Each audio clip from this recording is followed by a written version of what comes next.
tablet asem na abeka no he Nikki ebusiafo na ya topic no yes say a day onso o won akwanya se Facebook no so do adwenche be ba me akan ya ma wo a day na me die ye de na san ye fun eniema ben na ye we die mu a emma eye fun na we enjoy ne more pegi ma mensa mu akwa babiem meje osu minua ye minua fefe na ye topic yi a day na ye yewo empaso a ye die mu no emma ye enjoy na ye fun yenka fun side na ansa Nikki sex enye communion je ay Peggy Nikki say 2023 I was say can we speak facts. Yes, sex enye communion je okay sabre na akwala bia ni ho no mo a wanya ne a wo ha wa adwen no kre ena se otomade wo edwomu a wapon obi mbebisa o say bia mok na eyesen what I say yeah ena se aduane na obeya a as at that time na mo ye no you make sure say everything is done. Yeah. And sana makodem. Okay. So what prevents you from say obey naughty? I mean being naughty. Okay. Naughty nyese so ne ntohe na waka. Ana wo hwe ne hwene na waka free ho no. Ye nyanko ho mpo. There be romance. Eye first thing na ma sex eye de. O baby atinka ewa chiri pa o baby so wo ho a ye repu no the way ye si fa so a ne first sex o ye no ye de ye no ema no ye traumatize. Okay. Ema ehu bi ebehye mu we die mu e wo die mu enti se onya bema na se bema ne pese edie na omo beye na sex na omba beye no eye very enjoyable a eye bema na sedie se ode oba no e pass through that system. Okay. I mean make a system a sedie no e ka communication no. Yes. Communication ye about onkwala no na idea na wo fie na ye beto mako de bi e ho so communication here. Hu hia wo. Do you have feelings? Ehimfa na ehye. Ehimfa na ehye. Okay. E na no me so wo ha wo te ne sen. And the mean sense to be and any consider be one way round. Would you obedi oba na de bia Debbie say enra woni me da no so me nomfo and na wono me nomfo o de won sase share masia mesra obra the next day necessano because me ntimi ni molikoko ne na ade chi masa di molikoko asan di banku Debbie da me nti prison sa o ma me molikoko na ade chi amesra o ma me oats. Okay. Mama kanya den enkom ade chi ama me Tom Brown mam Tom Brown ma eno amakna e call oats nim no enye mo enchen Tom Brown de bia da no difference ye den bibi foforo wom e ma sex ni ye de that way ni nipa ni ho kra na ye fa bibi imaginations na eni nam wutirim Nikki o tini din kra na na bibi yayo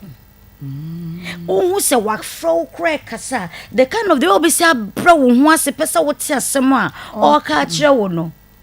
na wo de bia hausa kokoya eno so e ka afunum wo friend kwa ne buofu Nikki sha say with romance eno ne ma emema bi kase kwate kro chakro kumkwati eye nokre pa be matimini ne ex ejai ekoware na odaso ne ex no edate. Okay. Also no ye ka communication ka the same thing wa worry wo no what them but eniema wo expect say wo be yama no you're not doing it. Okay. Into otna say no kaka the ex no ye man na my friend he will go back. Yeah. My friend she will go back. Okay. Oni wote ho abusuafo nyenim so oni wote ho no but de wo pen wo nyama no me say obekọ ye krache obekọ enti romance no so wo sha say with kissing and na the next day shouldn't be kissing tafrim it should be like fumbling. Okay. Yeah enye de bia maso no fu. Okay. Hwe oba ne bata wo bo fanity to wo kokoso ana wa beti Belinda Or say I and my husband just finished enjoying ourselves. Yeah, that's Belinda. Yamin Shrow. Ya no kwa kope. Ya, enye de bia wura dem na wapia watompa so. No de ntosu afam. No de ntosu afam. There be a house me kan house for bibi o say baba gafara. Ma gafara. Ne say o mo kan say aha ye ohun yiye. Bem there be. Enye de bia so di radem woni ni radem a na wa wona tompa so na wa hyase kisi na wonom ne nomfo ano me ka se no wonom ne nomfo ano ano no ya me ya ene bibi foforo ben na wo wa o de ba beka ho enti me nomfo na no ne ya me ya na ne wo saba benum biem ama na ya me ya na de me ma me wo me ma wo na ba betete me nipo na free honom twe me bata wo kokko fa me tito your friends say okoko so ne kasa bumasu Okra music bi koso na se mo nwan mo kakra na to kire me kakra na wo to kire me obohu na wadan no se wotro kakra dan no bata wanim te se de mosa kakra no na wo de ne tu no twitwi be ma no na wo kɔ no oba no ho na nya afi na wo hye jeans dabi boxer kwatre kwasa so kra de na mempe dabi e ma ne nya kama dabi obi a hye something sexy enti ogina wanim na woni na se mo swingi mo sisi kakra mo din komo ni ade no kra no ho afo o ti me burn down the mawo enti ho no se kiss amba o dabi kiss amba manu mo no mfo anu anye de ama mantafri utwemu ama but edie no be ye den ebe koso awase afo enti na wo ba bi na no wo ye na cat ba ye na se ho ye wo ya no e ho no a relax wo treat yes Niki ute de meka no who treat sometimes ni tinwi bi a waye no you try to touch it I say eh ene de otwe uti no waye fe pa o na watwe no na wo de wano abone moma so kakra bi kakra oba bia pa krokro be me bia so pa krokro yes menua ba sa wo so na wo hya ase a enye de bia na blue josem efno wa blue jo ama ni ntini no kora wo kote no no agene Niki agene o se de mo stretch no ebi so nimu ye ohun si ye ya no no so no o ye bie obi o timi num kote no wo hu onum nya so water wa ye blue jo no wo ye okay with that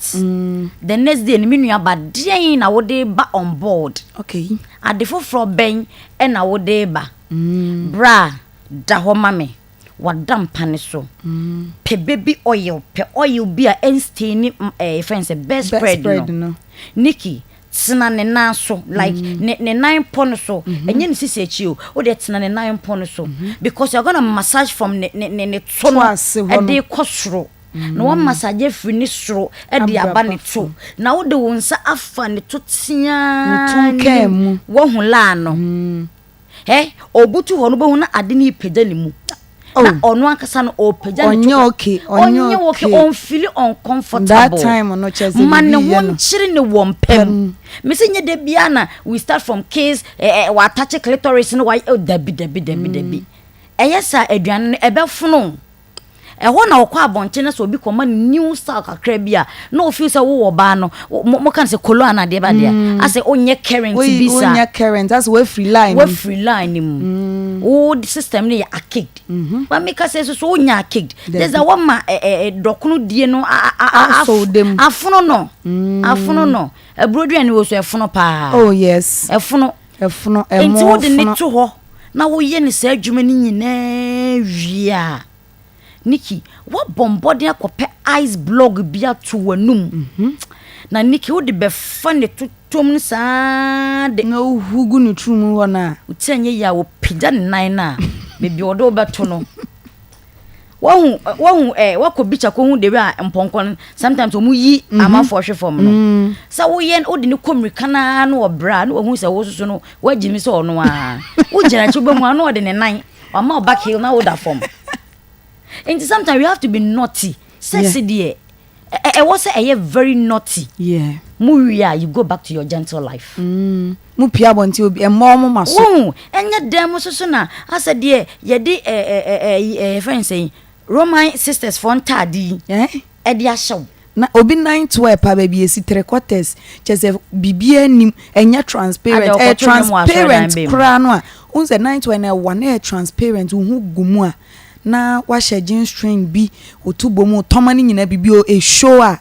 e perfect but obaby on mo shade is a straight dress in 3/4 so okoto nwum aso da be mu a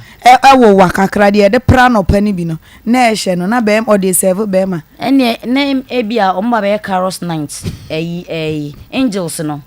ye fra mo tempo omo besra ha Mary ne na sefo no na omo ntade ya sa taban bi wo mu ne ade ese bedroom ho nya ni wo ko bed so wo so my body ne relax wo pan so wo sa akwa kwhye kabansa unim sasa wo ye wo ho sa e ma be ma ni hu se ti se de da Facebook is perfect we don't waste my Facebook time. live never so wo de make no bibi say ya na sa wo gina nanim na wo de ne ko na wo de ne ba na wo de ne komasa obisa na asem na nkomo na wo de wo ne no e de fa osisi echi be so otomo mu a ya we doesn't need to use a catheter no na wo de atwa kata na wo de atwa ansa na one wada debi we will burn it down what drip pant ne nche kakra whatever he wants to do no obetimi aye den obetimi aye Peggy yan hwe ne saying so de ma 9 words ni bi eno producer de agugu so no e ma ye to wodwom ne bo nso nye din fofofo de wo eyintuma kese a wutoi we ne bo onura eyintuma 1 yard enso we yintuma doso chen 9 wear na wo de ware no na ndiki ni bo odin kra ade a wo de sustain wa ware yes o de ji wukunu amanani akafie wonim sa mema ni bi sheda to mama no wo so woto mema ni bi sheda to me de bia meka se me ware a me kunu opeto ma kita ni din yese toma yenka to na ye ka ho asem yenka to hye okay me meto de misika beso wa hwe wei Peggy hwede da so yi efe why bana menye bi ato obi ntrem bia menye bi ato Facebook live na me oda bi ochina nopa mi hia bi chale nyame abombodin anwene wo nipadua no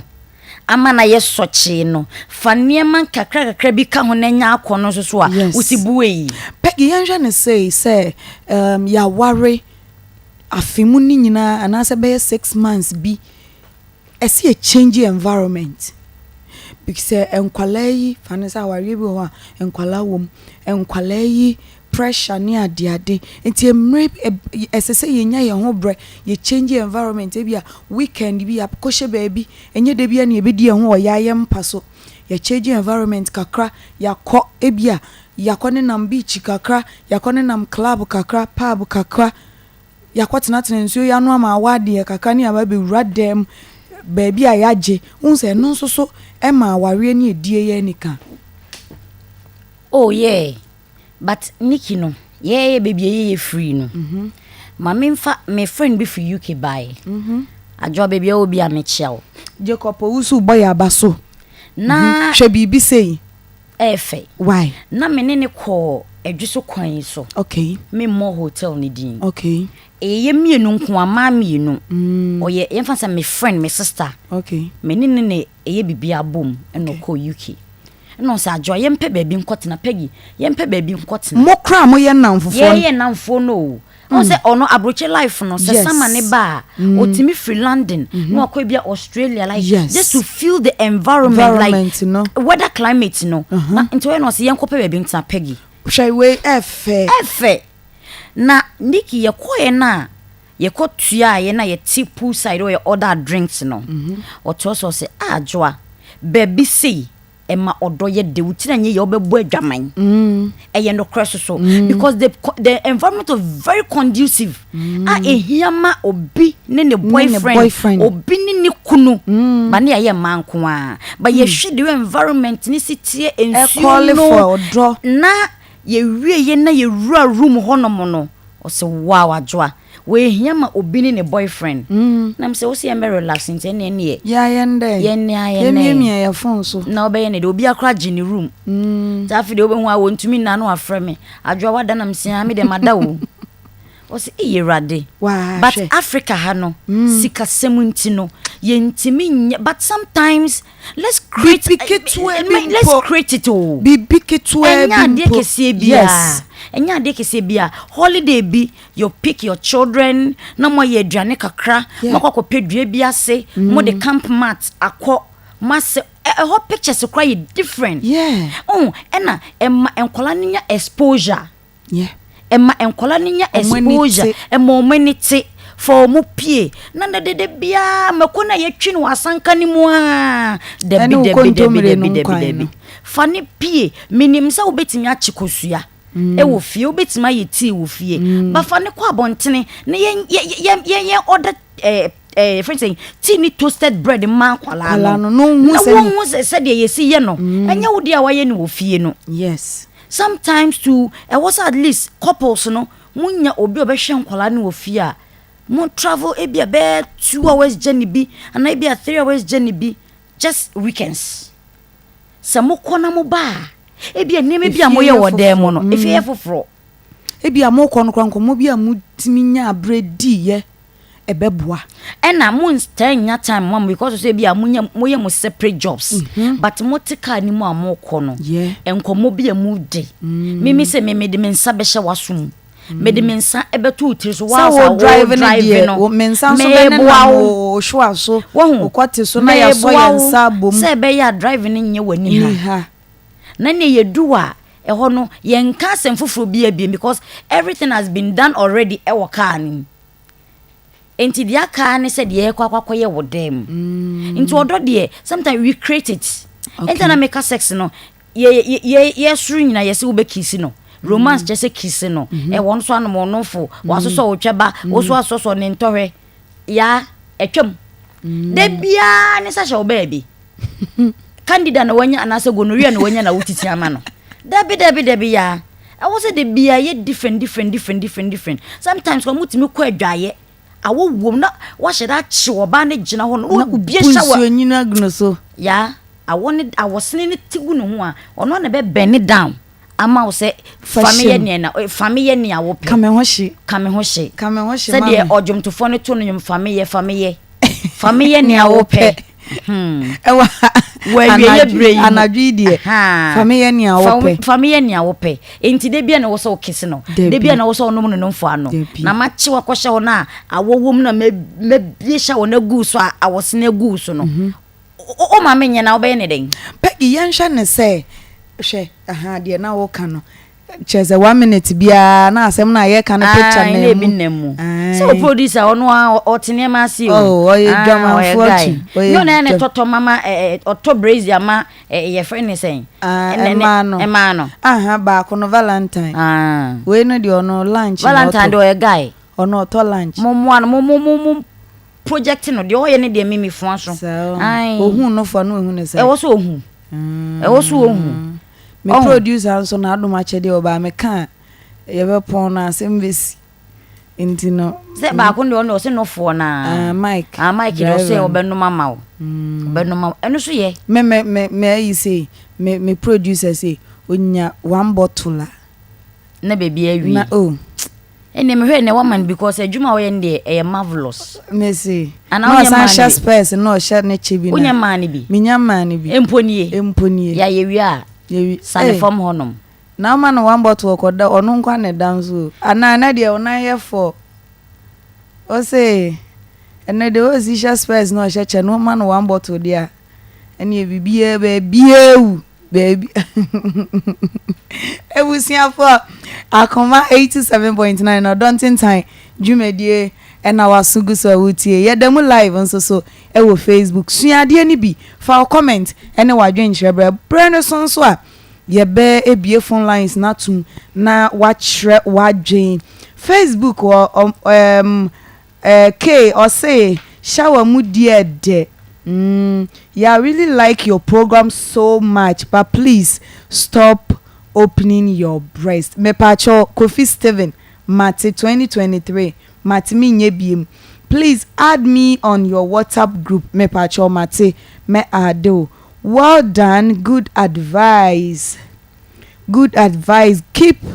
on your good work. I hope you're doing well. Yes, I'm doing very well. Ama esinam obi se chazen krofo inbox yo mo hu. Guys, you guys are doing good. Well, hey, good well. Wow. Nice teaching. I need a girlfriend. No. Peggy here boy. Me dem boy. Yeah, I really like your program so much. Please. And you're my kind of that. Nti so do de na ba ye be kan ama na won so no wani age. Peggy, Nikki, unhu ne say edi ekoso a ese nkommo bi ekoso yen starting free ha oba bi wo honom a edi e be koso na fei na da no nwi bi a o ka se toma na wanto no be ma no ho sorry no ada no nwi bi o ka so ntoma na wanto na fei no be dan ka ande we ye bosoma ne maame hospital bill no afe no be bisa no Peggy sabre no ye the request ba na oba na oyesa no oye bosoma ya hye ne bo ayemfa maya na oye bosoma ya hye ne bo ayemfa maya na me nwanwa unzo ba bi wo honom a abra edie ni be koso unze be ma ni hia no that time be ma no hia se ne ho ba ohia die hona unim se ma bi kura charge o mukunu mo o charge ni kunu se wo be udi me bi a wo betua 50 Ghana 100 cedis ese utua se sa no wahu se ni kunu twempena wa abontintin ene okwa abontin a utua ntime nso be mi a wo betua ya asemu na we so bi de kwa mo se ya tutu o charge ni sesei na nkwala na osori ohwe mo de omko school ni adade no do you take part o maame yare a oboa wa mo ahwe o maame o hospital no eno no usika ka ho me kan wadwuma kra wutimo no anada roma na se nyame ya dom na se wate sika ya ho ade a ade na obema nani age no so je se o sa charge no oh emai ya ka kire mo se edru edie bra ye refi bibia including ema ya wo mo enu nti na kwadwofo su se wonya na de dede ne be esu a wonte sa bra no ma wadwen nyina nsi wukunu so anigye wukunu anigye so sa bra no be ma wani nyina nsi wo yire anigye so sa bra no ye de bone che sa bra no odoye kese sa bra no nso so na relationship no nyankopon firi osoro musoro to nhira nsuo egu aware anim fi se mu firi makoma mu nyina na moda unim se awarefo omu firi makoma mu nyina di wo mo ho nyame hira efie ho ya die bia na mpena twe kura ye di ho kura nyame timi hira aware nyankopon mako altar nim imam ehira so se moye sex a enye illegal there and also man nyena onye den we say please add me on your WhatsApp group. I love your work so much. Nikki, unim said the woka no. Sometimes it may be power okay or che. Into a what's or worry. Yes. But bema na ompeno. Ompeno and yeah no cry. If you really love somebody, Nikki, otsin and nekra bibi you feel like doing something with that person. Otise was send a message krana you are eager to read what he sent to you. Ata se wanufu ano ne pono bebo pre ana otweba be kasa sa and on say sex no ye said the feelings na said the adwene no as he responded to body no and ma sex ne den so unique enti se wo panipa na Nikki o hwe ne picture kra wo phone so see and wo hwe nanim kra na so wow when is he coming home. But ebi mu wo hono mu a say obepon enwumre 6 and as 6 no aye be 1 week obi ka kire me say na won frɛ me hu wa che papa nso na ohu me fa ne say enra na ohu me ene zi me hu wa che papa na me say ohu me a che nye enra na ohu me o say there is bondage o say ame de me one hour bia ya me mfi apemo. Exactly. What I said. There is bondage. Bond no wo. Se onti won kan na yen se de na de pe bi ayira no. Ase onye okay. Ase onye okay. Se onti won kan na yen se de like me kan se ni sunsum ne kra etu eja no. But e ma bi wo ho no mo a oba bi obe charge ni kunu wo dem mu bia no na ompe ni kunu. Okay. There might be a route. There might be a friend say misunderstanding, disagreement. But the moment no beba won chain no, o de man